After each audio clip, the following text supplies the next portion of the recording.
(10월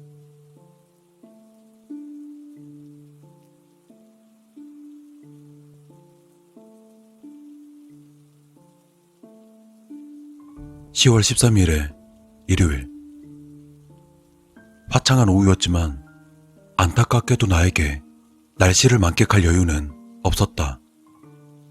내 상사는 휴일 따위는 우리와 전혀 상관없다는 듯 내게 일을 맡겨왔고, 난 거기에 대고서 불만을 표할 수 없었다. 정확히는 납득했다고 해야 할까. 윗사람을 탓하기엔 사회복지사란 직업 자체가 시간이나 요일 따위의 제약이 있어선 안 되니까. 난 미리 보았던 상담자의 신상을 떠올렸다. 애니라는 이름의 25살의 여성. 상사는 애니를 두고 정신적으로 아픈 사람이라고 애들로 표현했다. 나 역시 껄끄러운 표현을 쓰고 싶지 않기 때문에 그에 동조했지만, 애니는 자신을 전응하라고 표현했다. 아무튼 이번 일요일은 이 애니라는 여성과 이야기를 나눠야 한다.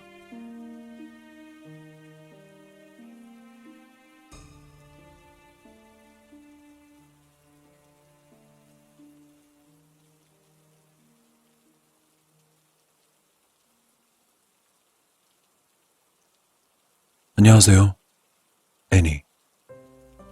내가 인사하자 애니는 감정 없는 표정으로 내 인사를 받았다. 오늘은 부모님에 관해서 이야기해볼까 해요. 여기 왜 왔는지 알죠? 애니는 잠시간 침묵한 뒤 툭 던지듯 내뱉었다. 엄마가 날 때려. 그래서 여기 왔어요. 너무 빠르게 튀어나온 본론이었지만 난 개의치 않기로 했다. 알아요, 애니. 제가 애니씨 서류를 받았다는 건 들었죠? 애니는 고개를 끄덕였다. 역시 거기에 대한 특별한 감정이나 의견 같은 건 없는 모양이었다. 난 이어서 말했다. 엄마가 애니를 왜 때렸을까요? 이런 일이 자주 있나요? 내가 전응하라서 때려요. 공허하진 않았지만 눈에서 감정을 읽어낼 수 없었기 때문에 애니를 다독여 주었다. 애니, 그건 당신 탓이 아니에요. 당신 잘못이 아니라는 걸 꼭 알아줬으면 해요. 엄마가 당신을 때리는 건 다른 이유가 있을 거예요. 애니는 그저 나를 쳐다볼 뿐이었다. 엄마가 얼마나 자주 그래요? 혹시 때리기 전에 어떤 일이 있는지 말해줄 수 있나요? 거의 매일이요. 위스키를 먹고 때려요. 밤에 제 방으로 와서 절 때려요. 항상 그런 식인가요? 아니요. 가끔 엄마가 날 때리고 방에 가서 울어요. 난 내 표정이 일그러지지 않기를 바랬다. 엄마가 소리도 지르나요? 네. 때릴 때 소리 지르기도 해요. 엄마는 내가 전응하라서 때린대요. 말을 듣지 않아서 때린대요. 난 다 들어요. 다 듣는데 제대로 못 알아들어요. 그래서 그런 건데 제가 움직이기만 해도 소리를 막 질러요. 애니를 달래주고 싶었다. 그녀의 잘못이 아니라고 알려주고 싶었다. 하지만 이걸 어떻게 위로해야 할까? 애니, 분명 엄마는 당신을 사랑하고 있을 거예요. 다만 좀 표현에 섰던 것뿐이죠. 아마 애니가 더 잘할 수 있다고 믿기 때문일 거예요.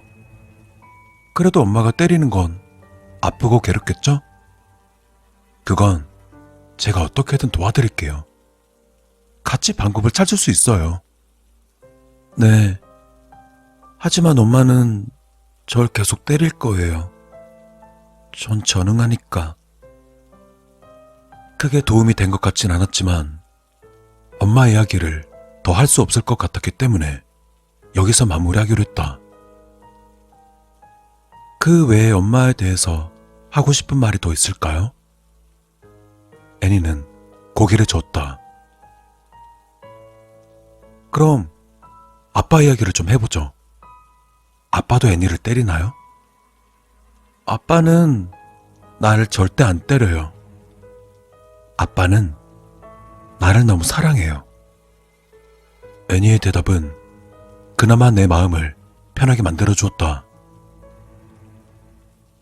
소리를 지르거나 화내지도 않나요? 아니요. 아빠는 날 사랑해요.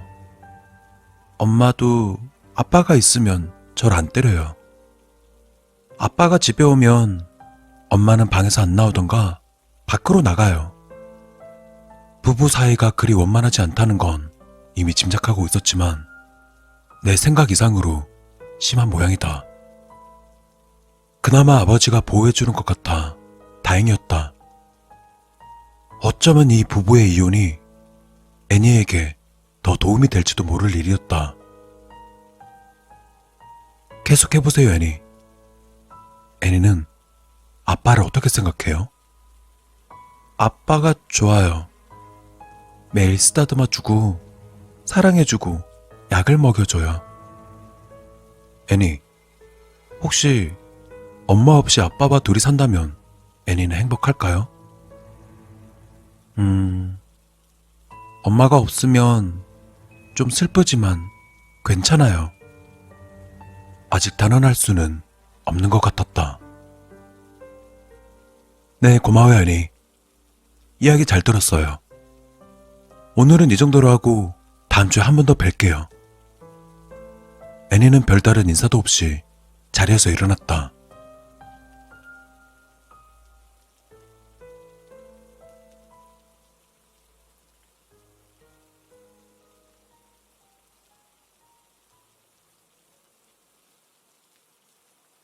상담을 마무리하려던 나는 문득 의문을 느끼며 애니를 불러 세웠다.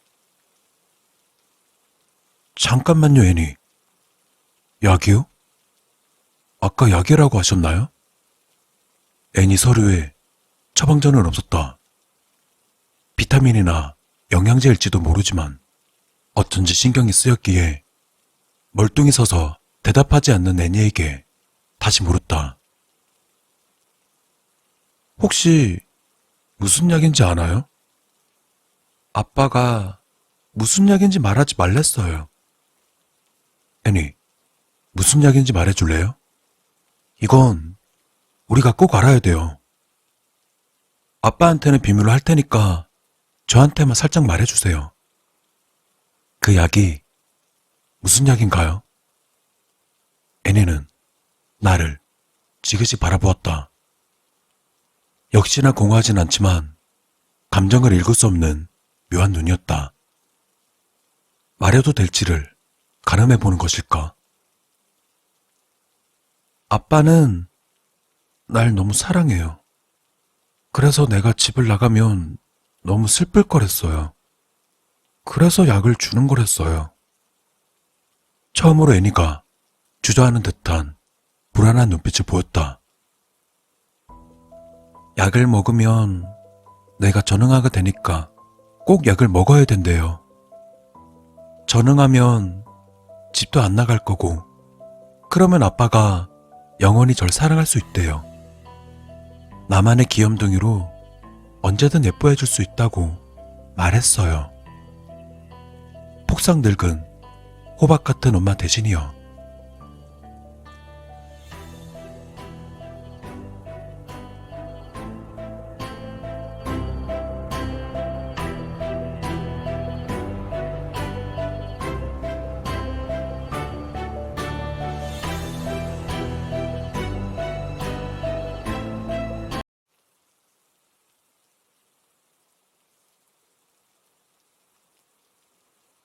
왜 사람들은 피노키오에게 나무 인형은 사람이 될 수 없다는 사실을 알려주지 않은 걸까? 나무 인형은 아무리 노력해도 나무 인형일 뿐인 것을 모를 리가 없었을 텐데 말이다.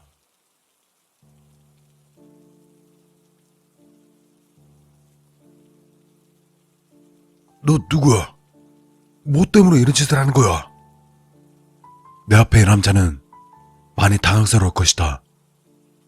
하긴 이런 상황 속에 이런 반응을 보이지 않는다는 게 이상하지. 창고에 덩그러니 의자에 묶여있고 앞에 서 있는 사람은 칼을 들고 있다. 내가 생각해도 당황스러울 것 같다. 난 남자에게 다가가서는 조용히 칼을 들었다. 남자의 눈빛이 흔들렸다. 조금 전과는 다른 떨리는 목소리로 고함을 지른다. 왜 이러는 거야? 왜? 왜라는 말은 이유를 묻는 질문인 거지? 그럼 너는 왜 진실을 말하지 않지? 무슨 소리야? 역시 대답해줄 필요가 없었구나. 항상 느끼지만 이들은 나와 대화가 되지 않는다. 오늘은 기분이 그리 좋지 않으니 빨리 끝내야겠다. 난 남자에게 다가가서는 망설임 없이 남자를 찔렀다. 엄청난 고통에 남자는 비명을 질러댄다. 시끄럽다. 정말. 입을 막아놓지 않은 걸 후회하며 다시금 흉기를 뽑아서는 그대로 목에다가 꽂아 넣었다. 이제 좀 조용해지긴 했는데 쿨럭거리는 소리를 들으니 왠지 모르게 갈증이 느껴졌다. 난 집으로 돌아와 냉장고를 열고는 숨도 쉬지 않고 콜라를 마셨다. 목 안에서 콜라 특유의 톡 쏘는 맛이 느껴졌다. 갈증이 조금은 해소된 것 같다.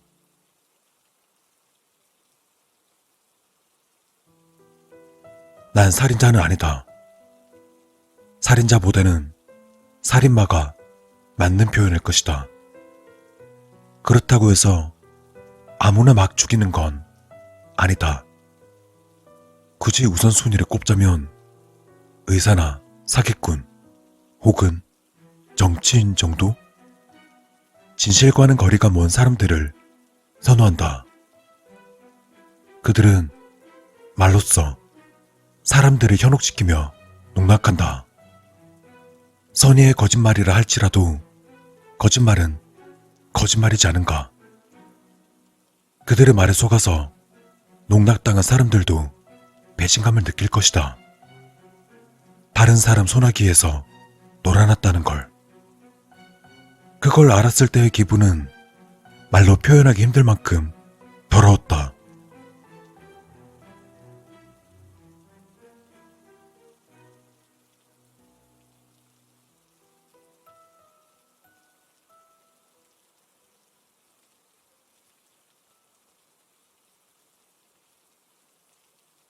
어릴 적에 난 친구와 장난을 치다가 그 친구를 살짝 밀어낸 적이 있었다.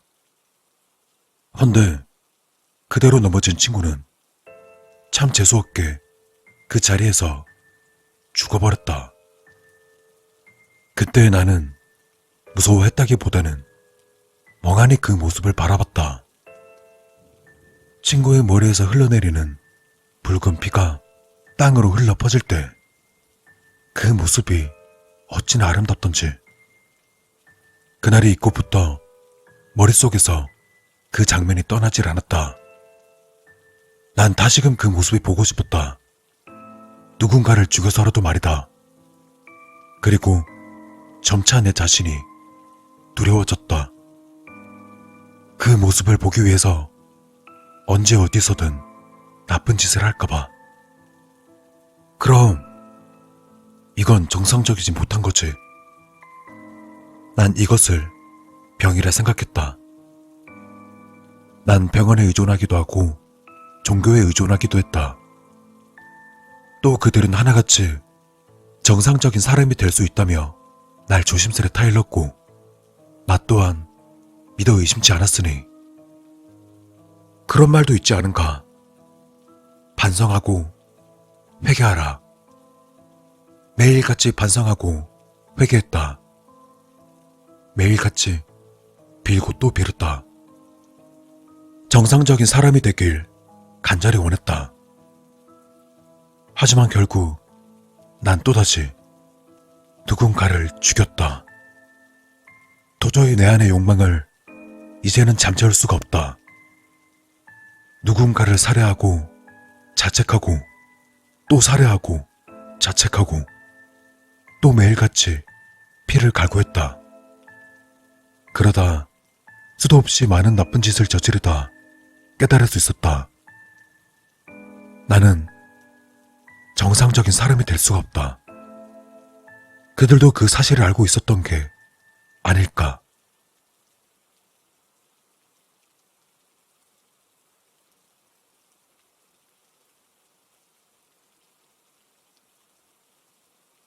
왜 사람들은 피노키오에게 나무 인형은 사람이 될 수 없다는 사실을 알려주지 않은 걸까?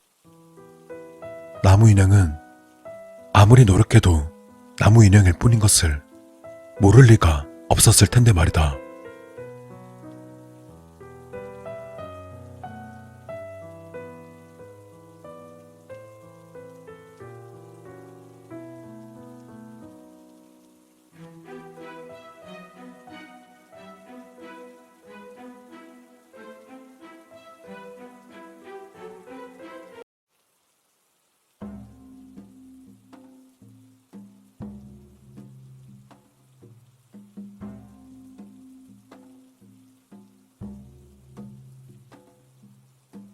온 나라의 역병이 창궐하여 사람들이 파래만도 못하게 죽어갔다. 우리 마을 역시 예외는 아니었다. 그제는 셋, 어제는 6. 누가 언제 죽어 나자빠져도 이상하지 않았다. 혼자라도 살아보겠다고 동무들마저 져버리고 호기롭게 마을을 뛰쳐나온 것까진 좋았는데 참 무섭게도 몇일을 가보지도 못하고는 피를 토하며 주저앉아 버렸다. 기운도 없이 길 옆에 쓰러져 죽을 때만 기다리고 있을 때 누군가 내게 말을 걸었다. 역병으로 죽어가시는군요. 아마 얼마 버티지 못하실 겁니다. 다행스럽게도 당신의 목숨을 구할 방도를 전 가지고 있습니다. 허나 제 본디 장사치인지라 거저 살려드릴 순 없는 노릇. 목숨을 대가로 제게 무얼 주실 수 있겠습니까? 기묘한 도롱이를 쓴 채 눈앞에 서 있는 장사꾼의 말에 난 답할 수 있는 게 없었다. 가진 거라곤 역병에 걸려 시름시름 앓는 힘없는 몸뚱이 하나가 전부인 뷰란 청년. 그것이 나였다. 이런 내 꼴을 이미 잘 알고 있는 장사꾼은 내게 다시 말했다. 가진 것의 전부는 어떠하십니까? 육신과 정신을 전부 제게 주는 거죠. 남아있는 삶을 전부 바칠 각오만 하신다면 병을 고치고 살려드릴 수 있습니다. 그리 하시겠습니까? 난 선택의 여지가 없었기에 비척비척 몸을 일으켜 무릎을 꿇었다. 예, 그래 알겠습니다. 그는 만족스러운 듯 웃으면서 날 어딘가로 데려갔다.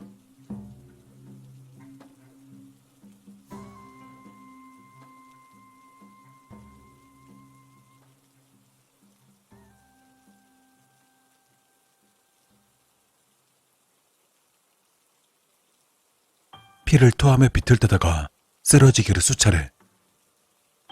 간신히 도착한 그곳은 바닥에 보이지 않을 정도로 깊은 구덩이 앞이었다. 여기가 어딥니까? 여기 구리라 하죠. 탁한 요괴를 가득 채운 곳입니다. 이제부터 당신은 여길 들어가야 합니다. 생각지도 못한 말에 할 말을 찾지 못했다. 여기 굴? 아무리 어리석어도 여기가 얼마나 나쁜 기운인지는 충분히 잘 알고 있었다. 자칫 잘못하면 광인이 되거나 요괴가 되어버릴 수도 있다는 사실 역시. 아니, 그게 무슨 말씀이십니까? 여길 들어가야 한다니요. 절 죽이실 셈입니까? 하지만 장사꾼은 대수롭지 않게 대답했다. 죽는 것이 아닙니다. 사는 것이죠. 병을 이겨내고 강인한 존재로 다시 태어나는 겁니다. 이제 그 약하디 약한 몸은 지겨울 것이 아닙니까? 저 역시 필요한 몸뚱이보다는 더 쓸모있는 것을 원합니다. 그러니 들어가시죠. 단 100일만 견딘다면, 악착같이 살아남기만 하면 강하고 거대한 요괴가 되어 새로운 세상을 살게 될 것입니다. 어차피 한 번은 죽었어야 될 그대, 각오를 다지고 들어가서 버티시길. 병을 고쳐줄 수 있다 하더니 이런 것일 줄은 생각도 하지 못했다. 난 무어라 더 말하려 했지만 갑작스레 머리가 어지러워지며 다시금 피를 토했다. 그것 보십시오. 이제 얼마 남지 않았습니다. 들어가지 않는다면 얼마 안 가 고통스럽게 죽어버릴 겁니다. 그러니 들어가시죠. 들어가서 안에 있는 것들로 배를 채우면 역병 따윈 우스운 몸이 될 것이오. 가빠지는 호흡에 죽음에 대한 공포가 스멀스멀 피어오르기 시작했다. 장사꾼이 하는 이야기가 무엇인지는 대략 짐작할 수 있었다. 하지만 이제 와서 죽는 것은 싫었다. 난 비틀거림에 기어가 구덩이 아래에 내 몸을 던졌다.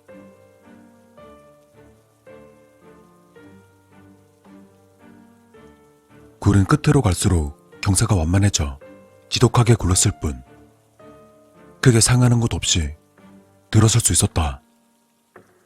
빛조차 제대로 들지 않는 이곳은 요기굴이란 이름답게 피부로 느껴지는 끈적함과 불쾌한 기운으로 가득 차 있었다.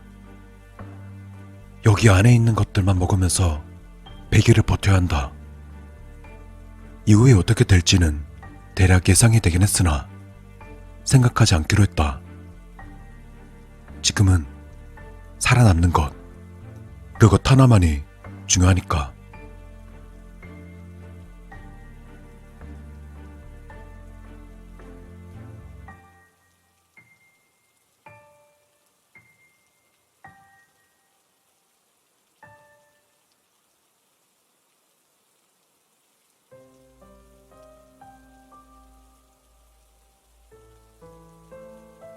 어두운 바닥을 더듬거리며 먹을거리를 찾아 기어갔다.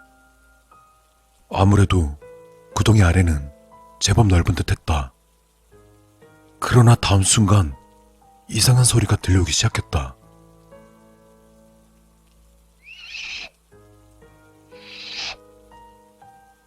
무슨 소리인지 알 것 같았다. 하지만 믿고 싶지 않았다. 그럼에도 현실을 자각시켜주듯 더듬거리던 내 손으로 무언가 닿았다. 미끈한 것, 단단한 것, 뾰족한 것. 거미, 정갈, 지네 할 것 없이 손바닥만한 벌레떼가 내가 기어들고 있었다. 그 자체만으로 기절할 노릇이었지만 장사치의 말이 머릿속에서 맴돌았다. 안에 있는 것들로 배를 채워라. 산의 진미 따위를 바란 것은 아니었다. 하지만 이런 것들로? 차마 손을 대지도 못하고 벌떡 일어나서는 몸으로 기어오르는 벌레들을 떨쳐내었다. 쳐내고 밟고 털어내고 끝이 없었다. 그리고 비극적이게도 이 벌레들 역시 몹시도 배가 고픈 상태였다. 알 수 없는 무언가가 발목을 콱 하고 깨문 것을 시작으로 이것들은 본격적으로 날 사냥하기 시작했다. 새롭게 치밀어 오는 죽음이란 녀석에 대한 공포 때문인지 아니면 이곳에 가득 찬 욕이란 녀석 때문인지 난 슬슬 분노를 넘어서 무언가에 잠식당해 갔다.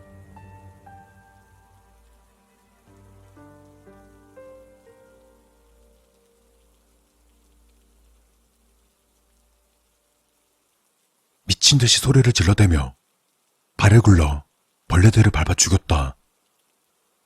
또 되는 대로 팔을 휘둘러서 손에 잡히는 물컹한 것과 딱딱한 것들을 전부 저 멀리 던져버렸다. 돌 따위가 잡히면 그대로 바닥을 내리쳐 곤죽을 만들어 버리기도 했다. 역병마저 있고 한참을 난리치다 보니 이제야 스슥거리는 소리가 잦아들었다. 아무리 하찮은 민물일지라도 이쯤 되어서는 덤벼들면 안 되겠다 싶었는지도 모른다. 틈이 생기자 뒷전으로 몰아두었던 통증이 다시금 위로 솟아올라 피를 토하며 고꾸라졌다. 벌레들의 체액과 사체돌로 뒤범벅된 바닥에 엎어져 토막나서 꿈틀거리는 벌레들과 살을 맞대고 있자니 비참함조차 느껴지지 않았다. 폐부를 인두로 지지는 듯한 끔찍한 고통이 가시기를 바라며 조심스럽게 혀를 내밀어 바닥으로 가져다 댔다. 그러자 비릿한 끈적함이 입 안으로 훅 들이쳐 왔기에 체를 떨어야 했지만 눈물을 줄줄 흘리면서도 체액을 핥아대는 걸 멈추지 않았다. 살아야 한다. 이걸 먹어야 병이 낫고 살아남을 수 있다. 헌데 참 우습게도 목구멍에 역한 것이 넘어가자 곧바로 기운이 돌기 시작했다. 폐부에 불이 가라앉고 식은 몸에 온기가 돌았다. 호흡이 돌아오고 눈동자에 생기가 돌자 미칠 듯한 허기가 찾아왔다. 혀끝만 적시던 것이 어느새 입안을 채우고 경련하듯 꾸물거리는 벌레 조각들마저 양손으로 집어삼켜서는 뱃속을 가득 채우고 나서야 멈출 수 있었다.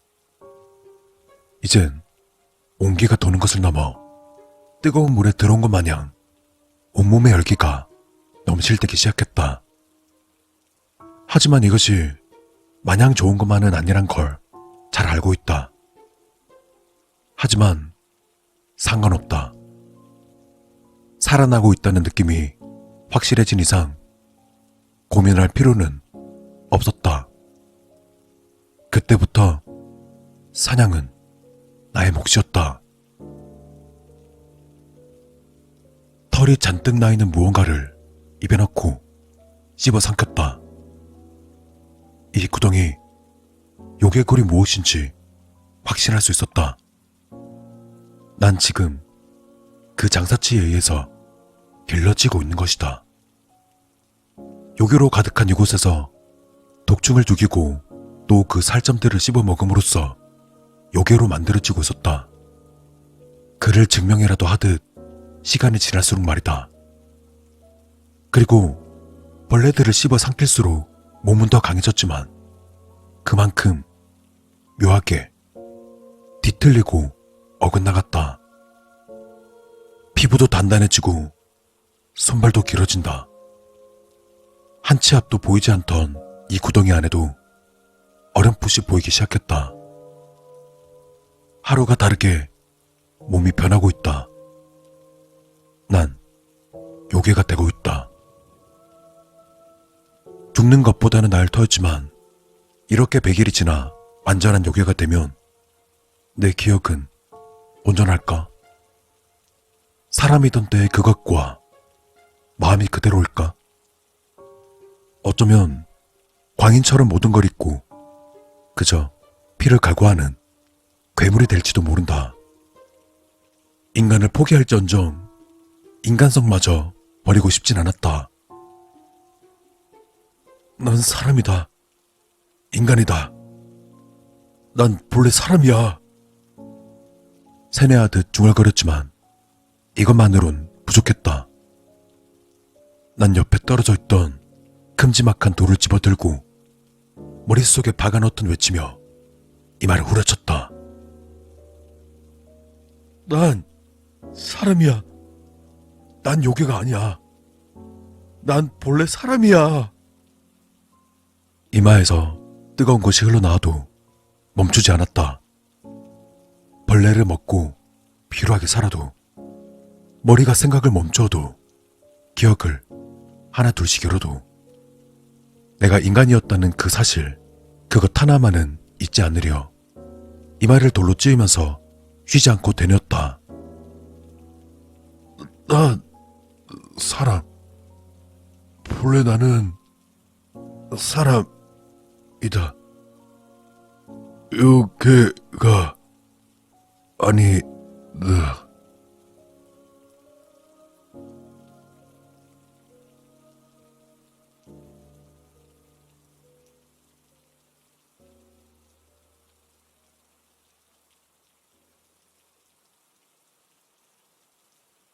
말도 못할 정도로 긴 시간이 지났다고 생각했다.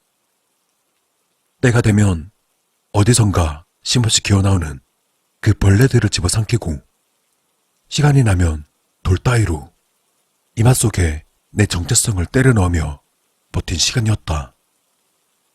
놓칠 것 같던 이성의 끈을 간신히 부여잡고 늘 그렇듯 진실을 머릿속에 때려넣고 있을 때 그 안으로 빛이 새어들었다. 100일이 지났습니다. 자, 이제 밖으로 나오시죠. 아마 이 정도는 쉽게 기어 올라오실 겁니다. 들려오는 목소리에 들고 있던 돌멩이를 집어 던지고 다급하게 벽을 기어 올랐다. 어느새 꽃쟁이처럼 굵고 단단해진 내 손은 돌벽으로 가뿐히 손가락을 박아 넣으며 무리 없이 구덩이를 오를 수 있게 해주었다. 100일 만에 햇빛 아래 서니 마침내 해냈다는 기쁨. 어떻게든 살아남았다는 기쁨에 눈물이 쏟아질 것 같은 느낌이었다. 문득 이상할 정도로 작아 보이는 그 장사치를 보며 어눌하게 말을 건넸다.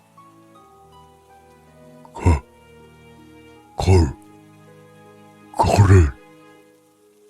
장사치는 그럴 줄 알았다는 듯 웃음을 보이며 거울을 꺼내 보였다. 많이들 찾으시죠? 그 전에 가졌던 허약한 껍데기를 버리고 강인한 육체를 가지셨으니 궁금하실 만도 합니다.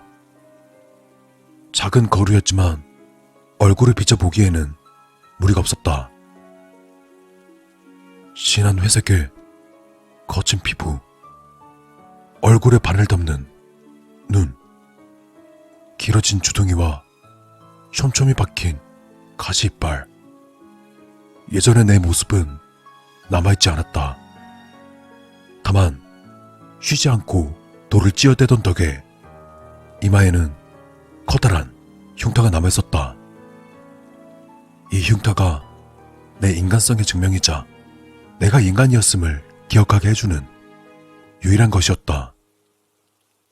이 정도면 몹시도 만족스러웠다. 요괴가 되신 것을 축하드립니다. 이제 와서 하는 말이지만 이 고독술이라는 게 늘 좋은 결과가 나오는 것은 아닌지라. 아무튼 다행입니다. 이제 완전히 새로운 존재가 되셨으니 과거는 잊으셔야죠. 보자. 흉터. 이제 당신을 그렇게 부르겠습니다. 흉터. 이마에 난 흉터 때문에 그렇게 이름을 붙인 모양이었다. 썩 마음에 드는 이름이었다. 그럼 이제부터 뭘 하면 될까? 지금이라면 어느 나라 하나 정도는 뒤집어 엎어버릴 수 있을 것 같은 기분이었다. 내 마음을 아는지 모르는지 장사치는 웃으면서 휘파람을 불었다. 어딘가에서 지축을 흔드는 굉음이 들리며 거대한 웹불 요괴 하나가 달려왔다. 소개해드리겠습니다. 제가 특별히 아끼는 고동요괴 귀면가게라고 합니다. 이제부터 이 귀면가게 당신을 으깰 겁니다. 흉악한 저 귀면가게 기세에 난 기가 꺾인 탓인지 제대로 이해하지 못했다. 으깬다리. 장사치는 별것 아니라는 듯 말했다. 물론 잘 으깨서 한약재와 약물을 함께 넣고 푹 고아서 한약으로 만들어야죠. 잊으셨습니까? 그대의 전부를 제게 주기로 하시지 않았습니까? 역병에 들었던 인간이 고동요괴가 되면 흉터 치료제에 둘도 없이 좋은 재료가 되죠.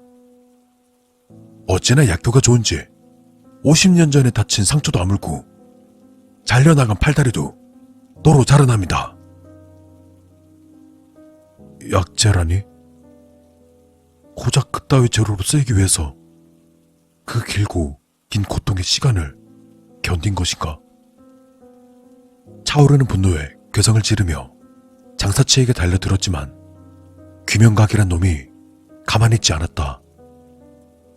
압도적인 힘으로 바닥에 처박힌 나에게 장사치가 말했다. 너무 슬퍼 마십시오. 당신의 육신은 녹아서 없어질지언정 당신의 영혼은 온 세상의 부자들에게 나뉘어 부귀 영화를 누릴 겁니다. 그리고 다른 애들도 많이 있어요. 귀면각이 손에 든 거댄 몽둥이를 한껏 치켜들었다.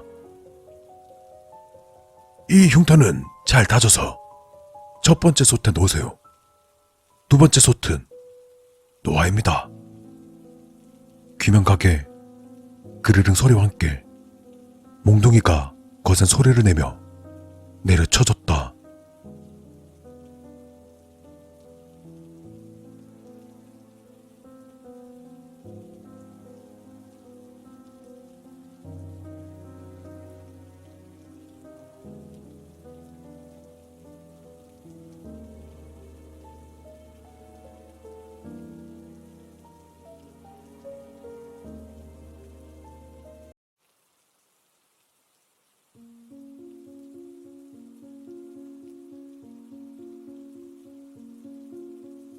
얼마 전 누군가 저에게 물었습니다.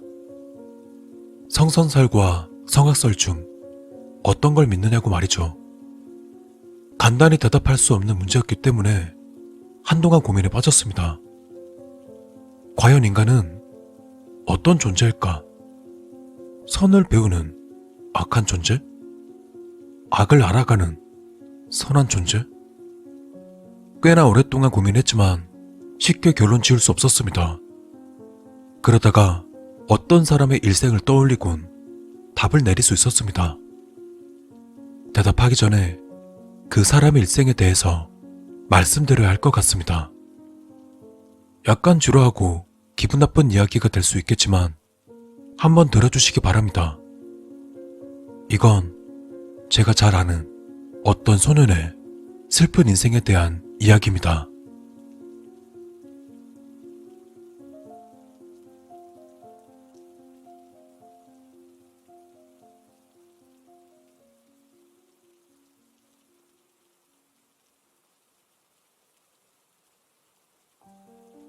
그 아이의 부모는 그리 좋은 사람들은 아니었습니다.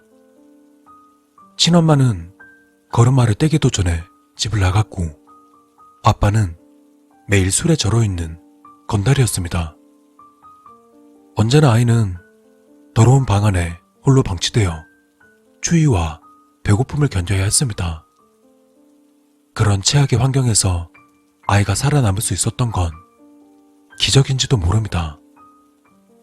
아이가 6살이 되었을 때 아이의 아버지는 만취인 상태로 강에 빠져 목숨을 잃었습니다. 챙겨줄 사람 하나 없는 그 아이가 굶어 죽을 처지에 놓였을 때 한 남자가 나타났습니다. 그 남자는 아이를 허름한 판잣집으로 데리고 갔습니다.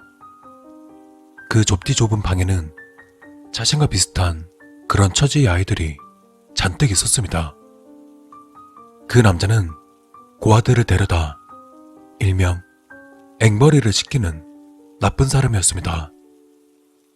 아이는 그날 이후로 사람들에게 돈을 구걸하는 짓을 하며 남자에게 상납금을 받아야 했습니다. 상납금이 부족하면 굶는 건 기분이었고 심하게 두들겨 맞는 일도 흔했습니다. 그쯤 되자 아이는 상납금을 맞추기 위해서 행인들의 주머니에 손을 대기 시작했습니다. 자, 여러분, 아이의 이런 행동을 우리는 선과 악 중에서 악이라고 이야기할 수 있겠습니까? 아이는 그저 배가 고팠습니다. 그냥 매 맞는 게 너무 무서웠습니다. 그뿐입니다. 거기엔 선도 악도 없었습니다. 아이가 조금 더 자라자 남자는 아이에게 더 위험한 일을 시키기 시작했습니다. 이상한 물건을 배달하는 일을 시작으로 누군가의 뒤를 밟거나 물건들을 훔쳐오는 일도 하게 되었고 언젠가부터는 사람들을 위협하거나 팔다리를 부러뜨리는 일도 하게 되었습니다. 당시의 아이는 몰랐겠지만 그 일들은 남자가 받아온 조직폭력배의 잔심부름들이었습니다. 아이는 그게 나쁜 일이라는 생각을 할 수 없었습니다. 좋고 나쁘다는 개념을 배운 적도 없었고 남자의 말은 절대 거부할 수 없다고 어린 시절부터 세뇌되어 왔으니까요. 그리고 아이가 19살이 되었을 때 마침내 사람까지 죽이게 되었습니다. 처음 사람을 죽일 때 아이는 어떤 생각을 했을까요? 쾌감? 두려움? 슬픔? 아닙니다. 아이는 그저 담담하게 상대의 몸에다가 흉기를 쑤셔 박았습니다. 나쁜 짓이란 것도 하면 안 되는 짓이란 것도 배우지 못했으니까요. 그냥 시키는 대로 했을 뿐입니다. 그리고 아이는 오늘은 밥을 먹을 수 있겠구나, 오늘은 매를 맞지 않겠구나 라는 생각을 하면서 말이죠. 경찰에 잡혀가게 되었을 때도 아이는 자신이 왜 잡혀가는지 이해할 수 없었습니다. 아이에게는 선과 악에 대한 개념이 없었으니까요. 그런데 참 아이러니하게 감옥에서 아이는 전혀 새로운 사람이 되었습니다. 아이는 감옥에서 선과 악에 대해서 배웠고 해도 되는 일과 하면 안 되는 일을 배웠습니다. 떳떳하게 돈을 버는 법을 배웠고 사람들과 어울려 사는 법을 배웠습니다. 그걸 모두 알게 되자 과거에 자신이 저질렀던 행동들이 해서는 안 될 나쁜 짓이란 걸 알게 되었고 뒤늦은 후회와 그리고 슬픔과 고통을 느꼈습니다. 그렇게 한참을 힘들어하던 아이는 이제부터라도 누구보다 착한 사람이 되겠다고 다짐하고는 모범수가 되어 모든 복역을 마치고 사회로 나왔습니다. 그리곤 다시는 자신과 같은 사람이 생기지 않도록 가난한 자들과 고아들을 위해서 열심히 봉사활동을 하며 살게 되었습니다.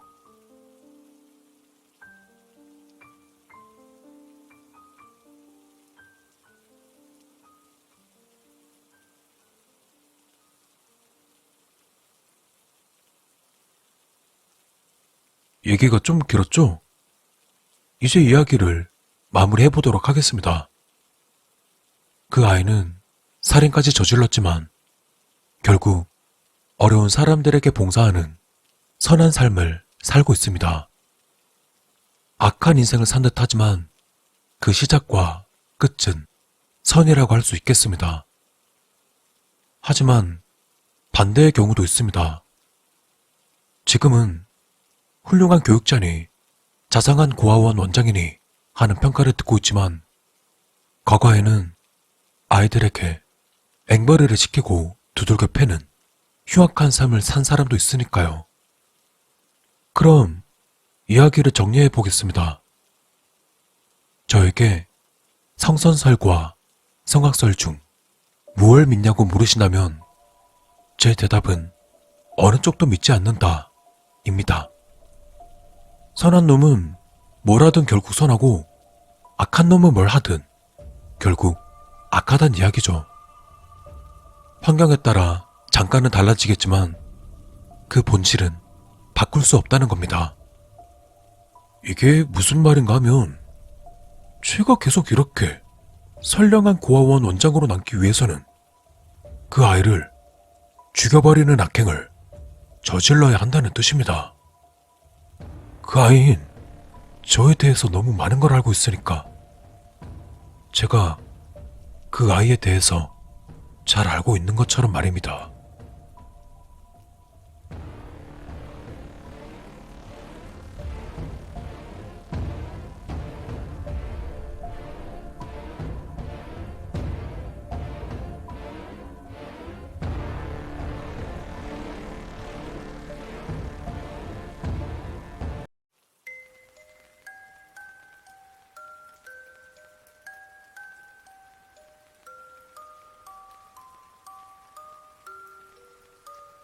저에겐 정말 지우고 싶은 기억이 있습니다.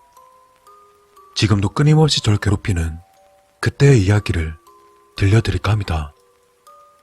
오늘같이 비오는 날이면 그날에 있었던 일이 악몽처럼 되살아나곤 합니다.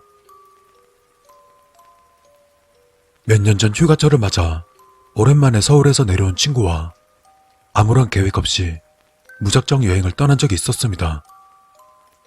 차를 타고 고속도로를 달리고 있는데 그날따라 비가 어찌나 내리는지 아무리 계획이 없었다고 하지만 기상청이라도 확인했어야 했는데 근데 뭐 어쨌든 친구가 운전을 하고 있는 상황에서 억수같이 내리는 장대비에 앞이 잘 보이지 않았는지 오늘은 더 이상 운전하기 위험하니까 아무 곳이나 숙소를 잡고 소주나 한잔하자며 바로 다음 IC에서 고속도로를 내려오게 되었습니다.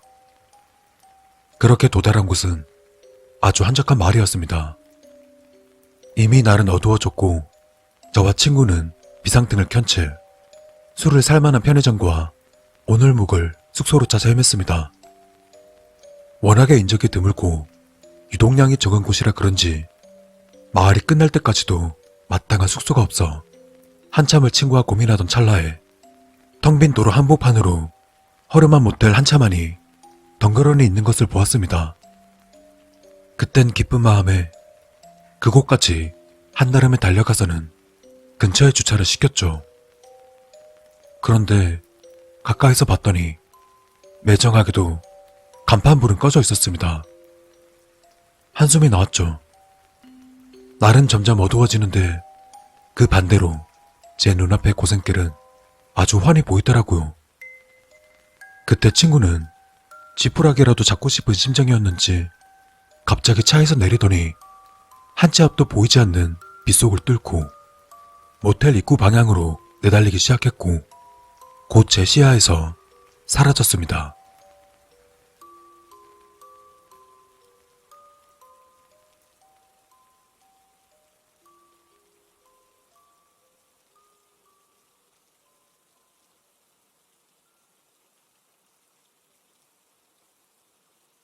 전 친구를 기다리는 동안 휴대폰만 만지작거리다가 문득 정신을 차리고 보니 글쎄 이놈이 벌써 30분이 넘도록 오지 않고 있는 겁니다.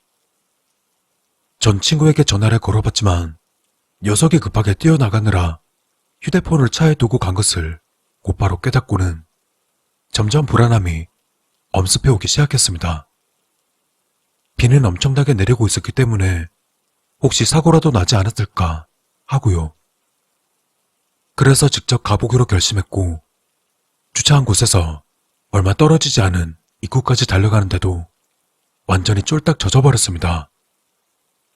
멀리서도 확실히 허름해 보였는데 가까이서 보니 더욱 가관이더라고요. 정문도 유리문이 아니라 축축히 젖어버린 나무로 되어 있고 쇠려된 손잡이는 잔뜩 녹이 슬어서 손으로 잡으면 그대로 묻어날 것만 같은 그런 비주얼이었습니다. 하지만 이런 생각도 잠시 문고리를 돌리자마자 끼익거리며 문이 열리기 시작했고 겨우 앞이 보일 만큼의 어두운 조명만이 천장에서 꿈뻑거리고 있는 복도 풍경이 펼쳐졌습니다. 아무도 안 계세요? 키키한 곰팡이 냄새가 코를 찔러 얼굴을 잔뜩 찡그리고 천천히 앞으로 걸어가는데 갑자기 누가 제 왼팔을 덥석 잡는 거예요. 안 그래도 잔뜩 긴장하고 있던 탓에 짧은 비명을 지르며 시선을 돌려보니까 어두워서 보진 못했는데 왼쪽 벽으로 조그맣게 창문이 뚫려있고 머리가 훤히 벗겨지신 분이 한 평 남짓도 안 되어 보이는 작은 방 안에서 스탠드만 켜놓은 채로 계셨습니다. 젊은 청년이 뭘 그리 놀래? 그래서 전 간판불도 꺼져 있어서 영업 안 하는 줄 알았다고 하니까 후미진 곳이라 장사가 워낙 되지 않으니까 전기세 아끼려 그런다면서 그러면서 곧바로 아까 들어온 청년을 찾고 있냐고 주인으로 보이는 할아버지께서 먼저 물어보시는 겁니다. 그래서 그렇다고 대답하니까 400 이후에 벌써 방을 잡고 들어갔다고 하대요. 처음에는 어이가 없었습니다. 헌데 한편으론 무언가 미심쩍기도 했습니다. 전 작게 투덜거리며 어두운 계단을 통해 올라가면서부터는 말도 안 되는 상황과 이 허름한 모텔 분위기에 알 수 없는 두려운 감정까지 느꼈습니다. 그리고 그러한 감정의 끝은 방에 도착했을 때입니다. 복도에서 402호만이 활짝 열려 있었고 친구 녀석은 온데간데 없었습니다. 아니, 정확히는 녀석의 신발 한 짝만이 방 안에 나뒹굴고 있었습니다. 그러면서 동시에 제 머릿속을 스치는 것은 그 아저씨가 좁은 창문 틈 사이로 날 올려다보던 그 개슴츠레한 눈빛. 나는 함정에 빠졌다 라는 생각밖에 들지 않았습니다. 그리고 아니나 다를까 저 멀리 계단 아래에서 발자국 소리가 들려오기 시작했습니다. 아주 천천히 말이죠. 또 그 소리는 숨죽여 올라오는 소리였습니다. 그 사실을 인지했을 때는 정신이 아득해지며 현기증이 날 정도였습니다. 이제는 생존의 위협까지 받으며 급하게 이리저리 둘러보는데 저기 구석으로 1층에서는 보지 못했던 엘리베이터가 제 눈에 들어왔습니다. 딱히 상황 판단할 겨를 없이 저 사람을 피해서 내가 더 빨리 내려가야만 한다는 생각에 엘리베이터로 발소리를 최대한 죽이며 빠르게 걸어갔습니다. 그리고 마침 엘리베이터는 4층에 와 있었고 엘리베이터에 탑승하자마자 1층을 누른 뒤 엘리베이터 문 닫힌 버튼을 연타했습니다. 그리고 끼익거리며 닫히는 엘리베이터 문틈 사이로 어느새 다 올라온 아저씨의 실루엣은 양손에 무엇인가 들고 있는 것을 알 수 있었습니다. 굉장한 소음을 내며 내려가는 엘리베이터 소리를 뚫고 쿠당탕거리며 계단을 따라 내려오는 할아버지의 거친 발소리도 함께 들렸습니다. 빗물인지 식은땀인지 모를 액체가 제 눈앞을 가리기 시작했고 저는 발만 동동 구르며 엘리베이터가 도착하기만을 기다렸습니다. 문이 열리자마자 앞에 서 있는 1층에 먼저 도착한 주인 할아버지를 마주한 저는 경악을 금치 못했습니다. 그리고 할아버지의 양손에는 모텔 수건이 들려있었습니다. 수건? 아니 청년, 뭐 땀씩 그러는 거야? 잔뜩 겁먹은 표정으로 엘리베이터에서 급하게 타는 것 보고 나도 놀래서 같이 뛰어내려왔잖아. 사실은 이랬습니다. 사실 친구는 고속도로에서부터 화장실에 가고 싶다고 징징댔었는데 갑자기 모텔 쪽으로 달려간 것도 곧 쌀 것 같아서였다고요. 그때 신발도 제대로 벗지 못하고 화장실에서 큰일을 보고 있었나 봅니다. 막상 변기에 앉은 친구는 그제서야 제 생각이 났는지 전화를 하려 해도 폰을 놔두고 왔고 변비까지 있었더라는. 아, 그 주인장님이요. 정말 순수한 마음으로 비에 쫄딱 젖은 모습을 보고는 수건을 더 가져다 주시려고 그랬던 것이었습니다. 정말 지우고 싶던 역대급 쪽팔림이었습니다. 물론 당시에는 아주 자연스럽게 대처했었죠.